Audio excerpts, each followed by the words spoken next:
Hello everyone, this is Gondor81 coming to you for the very first time on YouTube, and my very first thing that I'm going to do is a mob squisher for Minecraft Vanilla.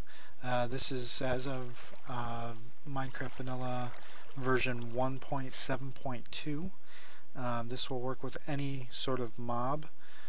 So you can build this and it will basically suffocate your mob so that you can kill it within a couple of hits. It only has a few hit points left, and then it will collect the anything that the mob drops into a chest in the bottom of the grinder. So let's go ahead and get to it.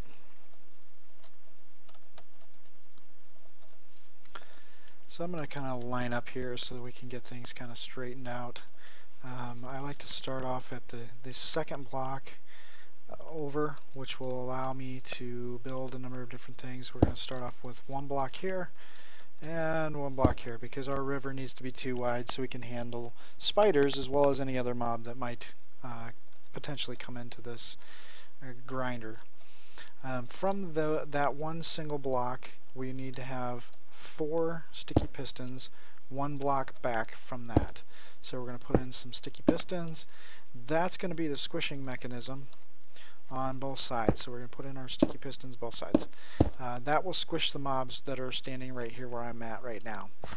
Now we're also going to put in 2 more sticky pistons behind that 4, so that it's basically a wall of 2 high, 3 wide of sticky pistons. These back sticky pistons are the gate that will close, that will stop more mobs from coming into the squisher while you're squishing other mobs. So you can basically block it off and say, okay, the mobs that are in the squisher now are the ones that I can kill easily within a few hits, and because they only have a few hit points left after being suffocated by the squisher, and then you can open the gate back up and let more mobs in later. So we're going to build this these 4, 6, 2 high, and we know that right here where the pistons were, that's where we're going to put some hoppers into a chest that's going to be located right here in this vicinity. So we want to put our chest down so it's facing the right direction, and we're going to put some hoppers down that will dump all the items into the chest. So those 2 hoppers put items into the chest. These 2 hoppers put items into those hoppers. So they basically dump the items that they get where the mobs are squishing them into these chests right here. And at this point, we're going to of course have this up a little bit higher because we want to stop the mobs right here in the center, and I like to use some stone slabs. So we're going to grab some stone slabs that will allow us to block this off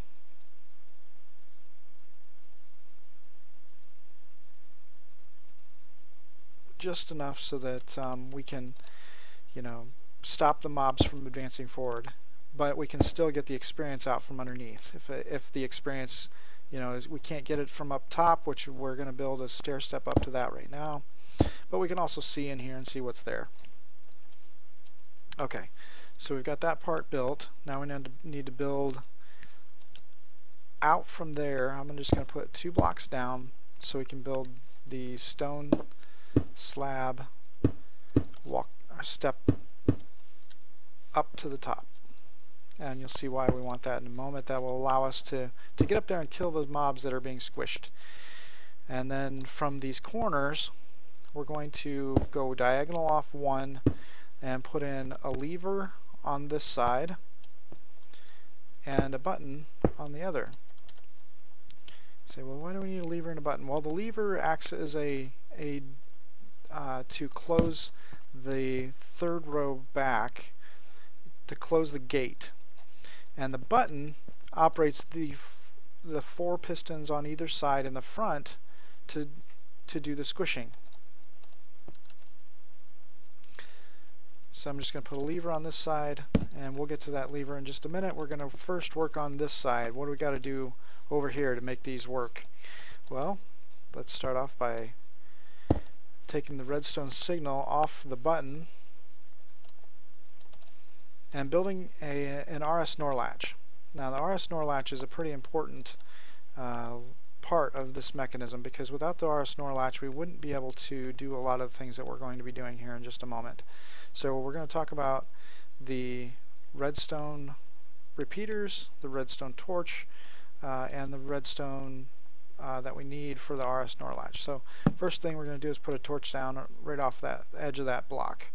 And our RS NOR latch is going to be built vertically so that we can continue to do some of the things we need to do to turn it on and off easily. So we go one block away from there, we create another block above that, and then we need to get rid of this block.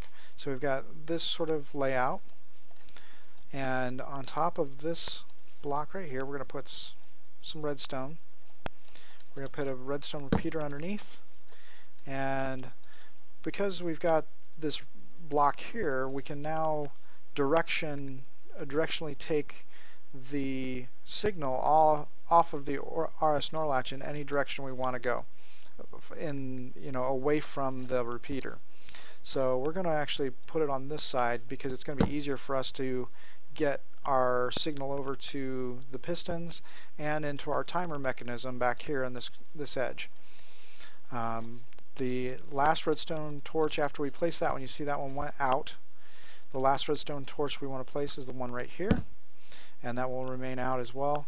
And the RS NOR latch is now set and ready to go.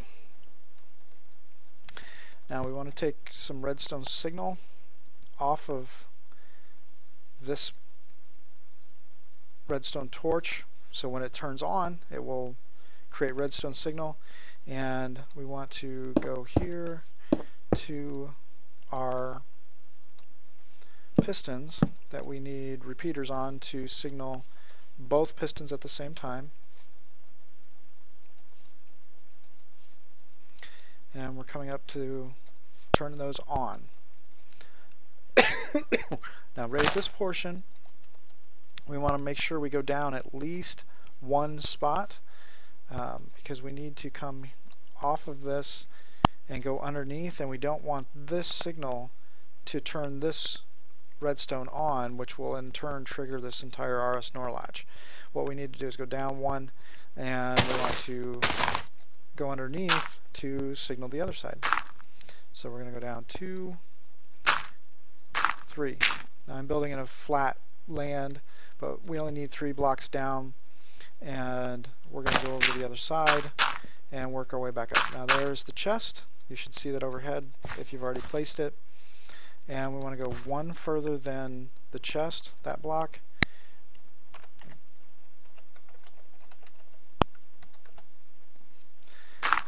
And then we're going to dig back up.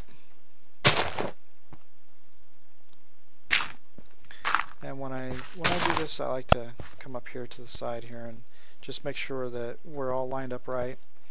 And then I'll go back underneath, and after I wire this side up with cobblestone, repeaters, and redstone.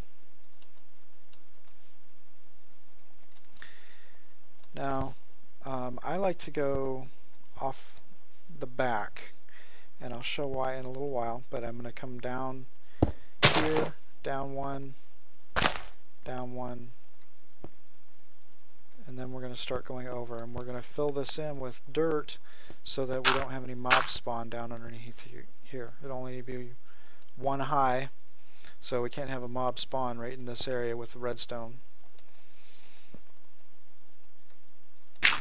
And I like to, right in the middle, we have to put another repeater here leading from this side where the trigger is, the button, to the other side, so that the redstone signal can continue on and get the repeat that it needs.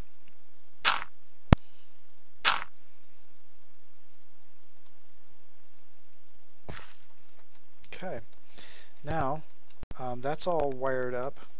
Now we need to put in our repeaters for the timer. I like to go 5 out. 1, 2, 3, 4, 5. And in the corner, what I do is I'll put a cobblestone block or a piece of, or a dirt block, something that will repeat the redstone signal. And off of this corner, I can go any direction I want to go with my next row. But because I'm putting in a timer, I want to go to turn off the RS NOR latch. I want to go back this direction 3 spaces, all set to 3, the longest repeat. And this is giving us enough time to basically smother the mob when they come down.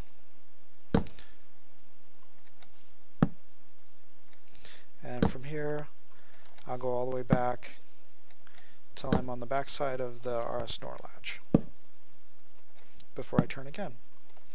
Right here, I'll put the last turn and go right out to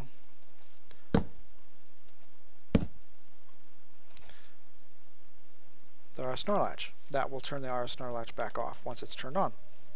Okay, so the way that this works, I push the button, it signals the RS NOR latch to trigger this redstone and turn the repeater on.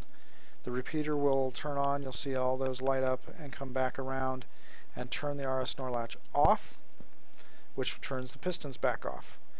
But up until that point, this redstone torch will stay lit and keep these pistons in the front here working for an extended period of time.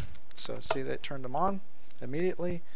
The signal's traveling around, it turns back off, and then it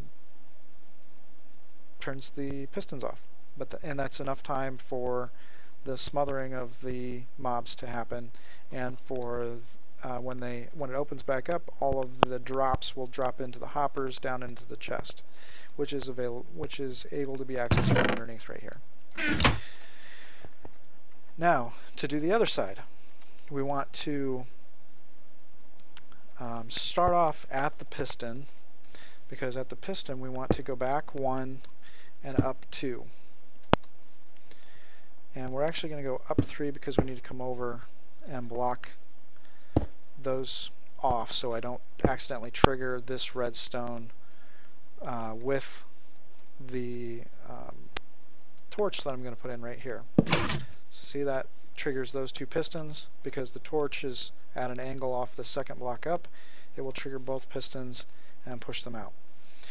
Now, to get the redstone from the lever, you know, this block activates, so we need to put a block down here, and we're going to go up from there and around the corner. And we don't want to block that off, so we're going to come this direction and back down. So now we just fill in the redstone.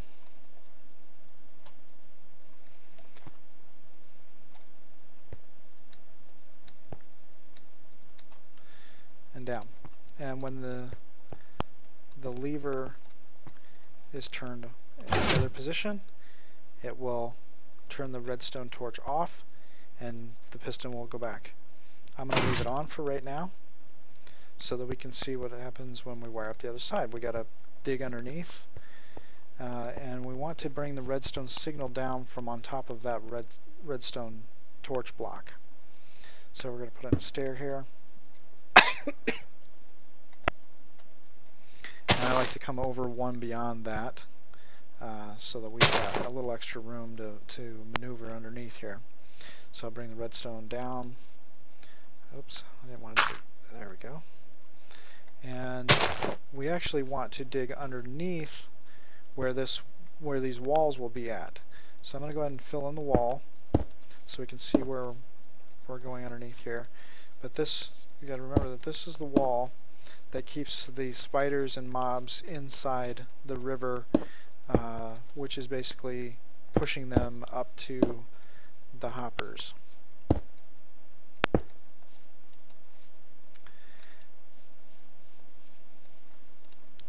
And I'm going to dig underneath and lay in some redstone. Again, we've got to go down far enough to get underneath. So I'm going to come right here, here. And I don't want to go all the way down because I only want this to be, when I fill it back in, I only want it to be one high so mobs don't spawn. But I want to get underneath the wall, so it's 1, 2, 3, 4, and now on the next one I can start building up.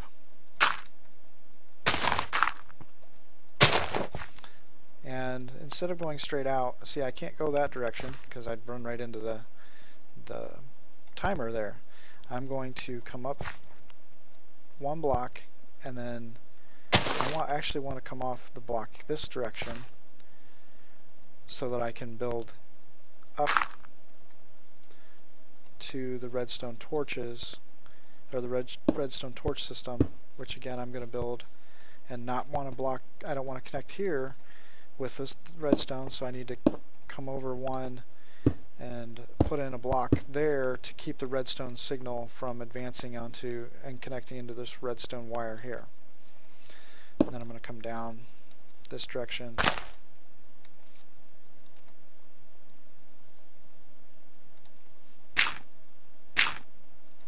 So that I can come down and around and back down into the hole. And back over to the other side. So that's got to be there. Redstone torch on the front here. See the pistons out. Okay, let's connect it all back together. Fill in the dirt.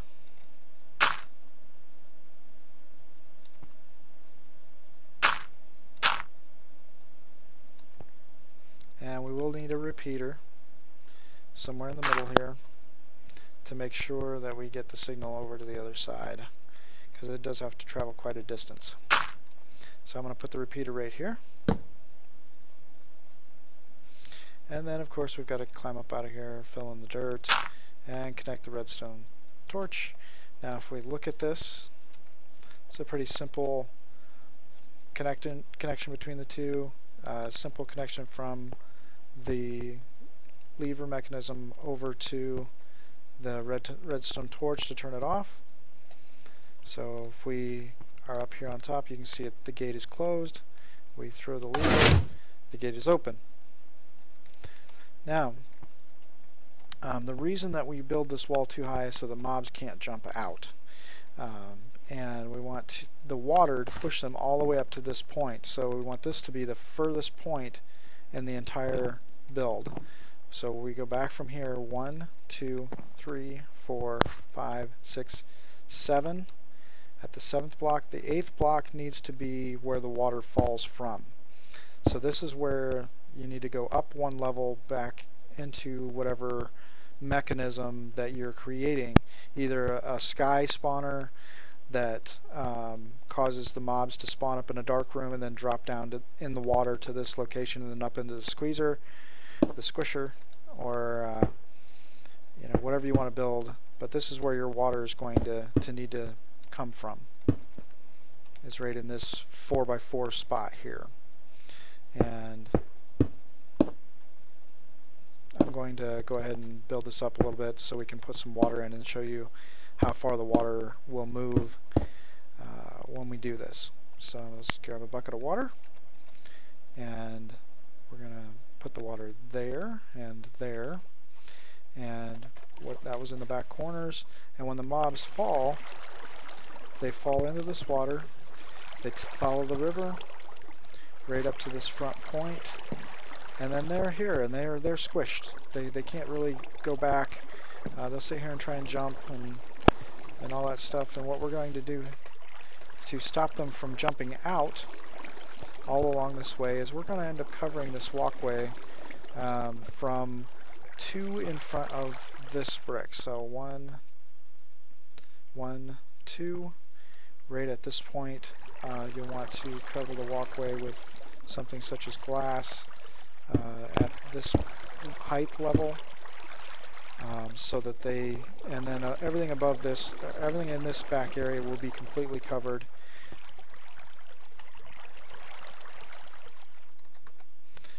And everything in this front area will be completely covered as well with glass. And what I like to do to keep the mobs from jumping out, let's go ahead and fill this in so you can see, okay, this is the point where the mobs will get to, is right here. So we don't want them to be able to jump out. We're going to put down a dirt block just as a temporary holding spot. And I like to use glass panes to create a great illusion of a ceiling that is open. So I can put in 1, 2, 3, 4, get rid of this, and now the ceiling here is open. I can hit anything underneath there and break it, because I'm in creative mode, of course, but you can actually hit the mobs after they're being squished. And here's how this mechanism works. So I turn, the mobs come down, I hit the lever, it closes the gate. The mobs are now stuck in here above the hoppers. Then I would squish them for an extended period of time. Squish, squish. Then as it opens back up, I kill the mobs. I collect the experience that I can from up here, which it should be most of it, and then I can come down here and collect any loot that comes into the large chest. And that's how it works. Then I come back up here and okay, well, I can open the gate back up and more mobs can come in. It pushes them right down in. Alright, thank you very much for watching this quick tutorial on how to build a mob squisher and mover. And you know, this is Gondor81. Have a great day.